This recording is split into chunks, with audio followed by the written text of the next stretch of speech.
Hello అండి, అందరూ ఎలా ఉన్నారు? ఈరోజు చికెన్ కర్రీ చేస్తున్నాను. చికెన్ కర్రీ కావాల్సినవి ఇదిగోండి చూపిస్తున్నాను అండి.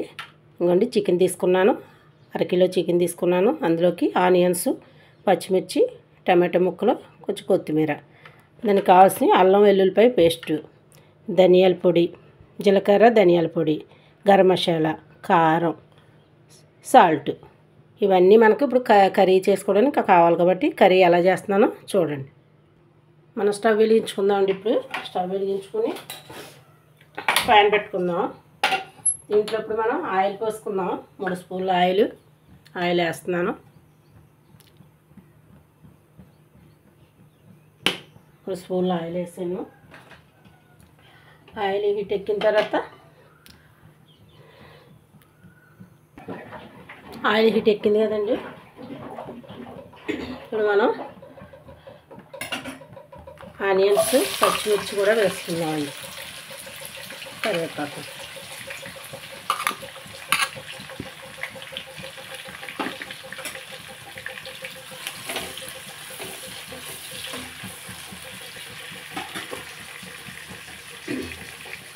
ఇందులో మనం కొంచెం పసుపు వేసుకుందాము. కొంచెం పసుపుని ఇందా చూపించాను కదండి సాల్ట్, అందులో కొంచెం సాల్ట్ వేసుకుంటాం.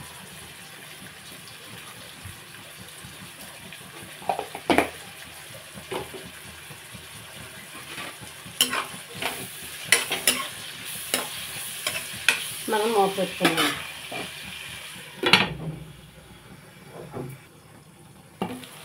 సాగుతో మగ్గుతుంది కదండి. మనం ఇందులో అల్లం వెల్లుల్లి పేస్ట్ వేసేసుకున్నామండి.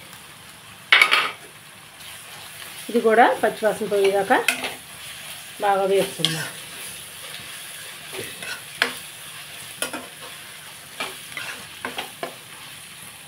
ఇలా మనం టమాటాలు కూడా వేసేసుకున్నాం.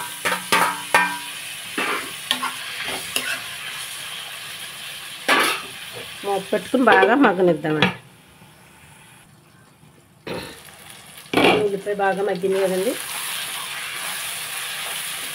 మనం ఇందులో కడిగి పెట్టుకున్న చికెన్ వేసేసుకున్నాం. అది కూడా బాగా వేసుకున్నాం. ఇదిగోండి చికెన్ కడిగి పెట్టుకున్నాం కదా.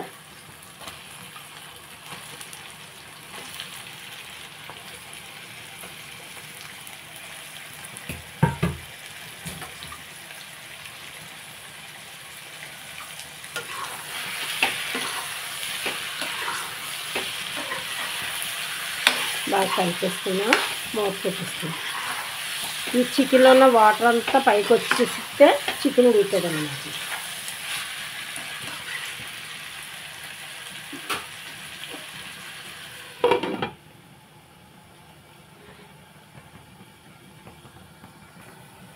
ఒకసారి కలుపుకుంటాం. ఆయిల్ పైకి వస్తుంది కదా.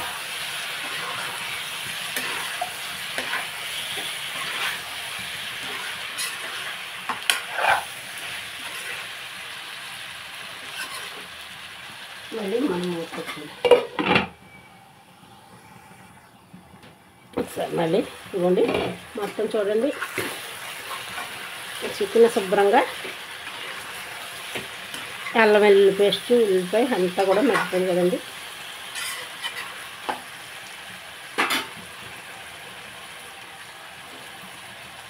ఇప్పుడు ఇందాక మనం చూపించాం కదండి, కారం, ధనియాలు, జీలకర్ర powder, garam masala powder, salt, ఇవన్నీ కూడా మనం ఇందులో వేసుకున్నాం తగినన్ని.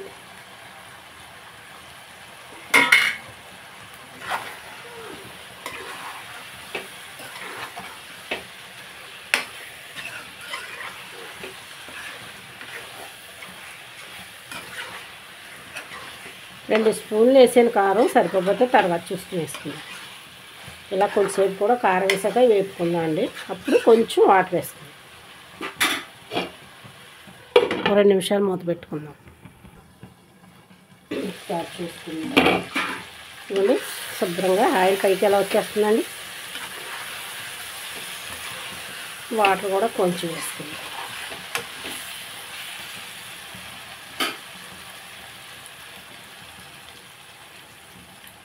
కొంచెం వాటర్ వేస్తాను.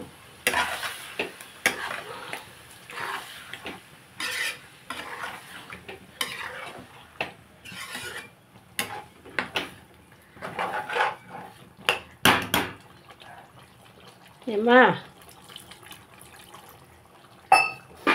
మనం ఇప్పుడు మూత పెట్టేసుకుంటాం.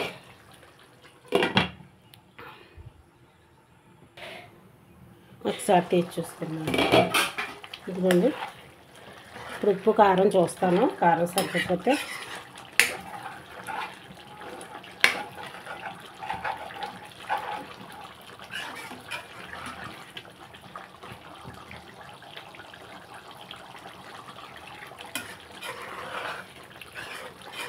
ఉప్పు కారం అన్నీ కూడా సరిపోయండి. నేను సిమ్లో పెట్టుకున్నాను, ఇంకా దగ్గరికి ఉడకలా. మూత పెట్టుకున్నాను. ఒకసారి కలుపుకుందాం. ఇదిగోండి, ఆయిల్ అంతా వచ్చింది కదా, కూర రెడీ అయిపోయింది. ఇలా గ్రేవీగానే చేశాను కదండి.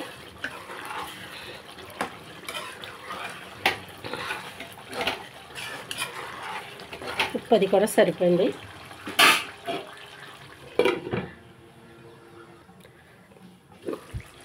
ఇంకా మనం స్టవ్ కట్టేసుకుందాం అండి.